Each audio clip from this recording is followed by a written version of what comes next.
All right, welcome back to the dissertation writing workshop. We are now in chapter 5 on section 2, which is the summary of findings.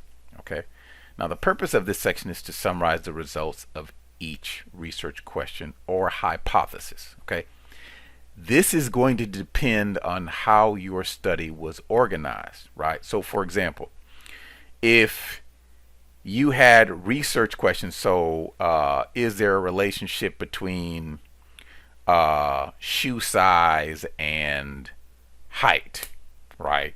And your null hypothesis relates to the research question, meaning there is no significant relationship between shoe size and height.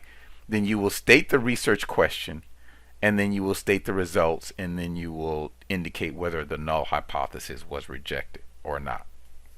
Now,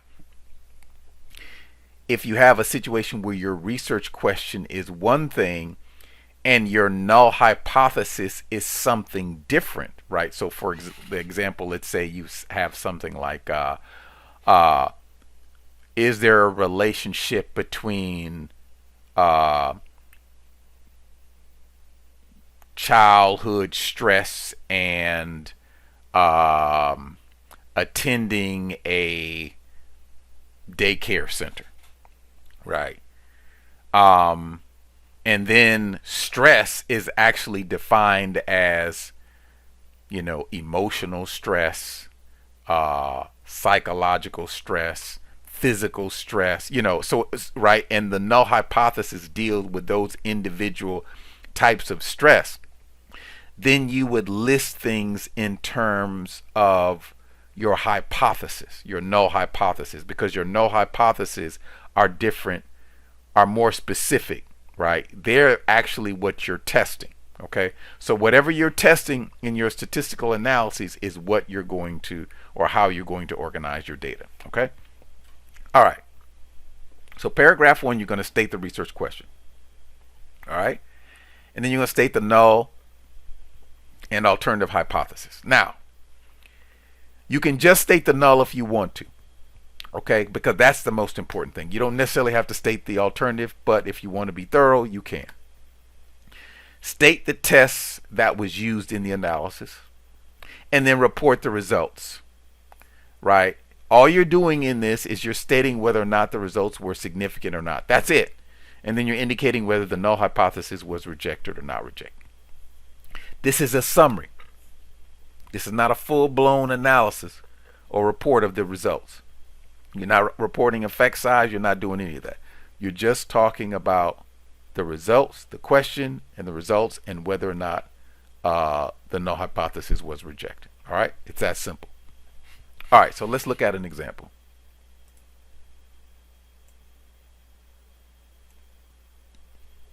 All right, so for Dr. Francine,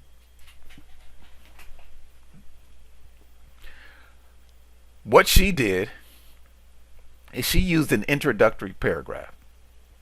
Data were collected from 91 participants. Most of the participants were male, most were white, and about half had worked in their current position for 5 years or more.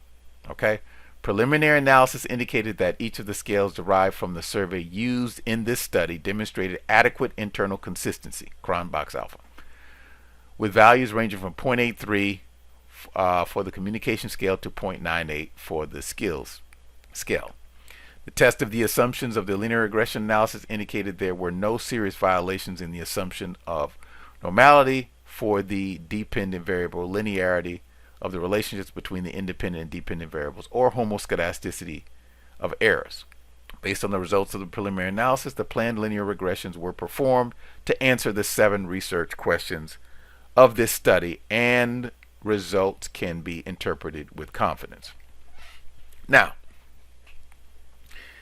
this was extra. So if you'd like to do that, then that's fine.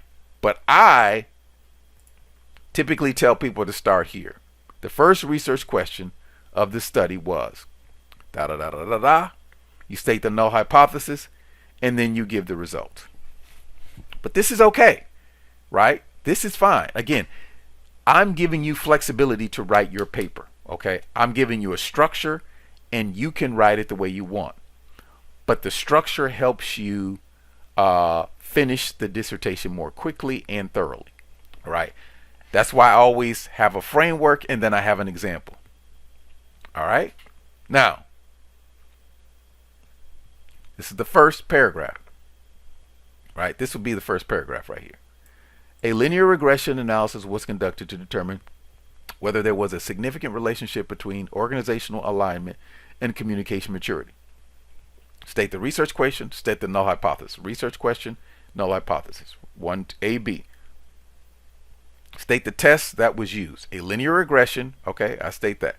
Then you report the results. The results from the regression analysis indicated 74.9% of the variance in IT operation alignment scores was explained by scores on the communication maturity scale. And this was statistically significant, right? So that's D.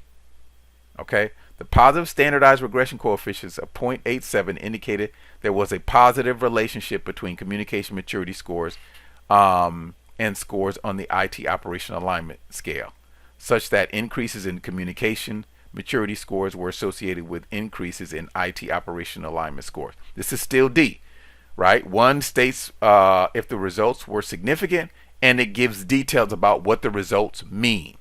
Okay? All right? So were the results significant? And let me just add that. I'll say E.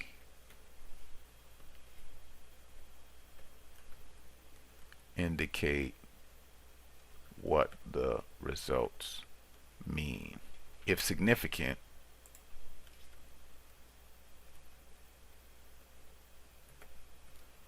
indicate what the results mean. Interpretation.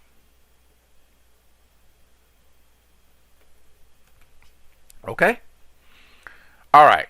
And then this becomes F. Indicate whether the null hypothesis was rejected. All right? So you talk about whether it was significant. You talked about what the relationship means, increases, decreases, so on and so forth. Or if you're comparing groups, which group was larger, which group was smaller, that kind of thing. All right? Based on these results, the null hypothesis of the study was rejected, and it was concluded that there was a positive relationship between communication maturity and alignment. Okay, so that's paragraph 1. You're just going to repeat the same thing over and over for each of your hypotheses or research questions. Okay, each of your so for example, this doctoral student had one research question and they had multiple. Oh, this was the second research question. Okay, all right, so now let's go on to research question 2.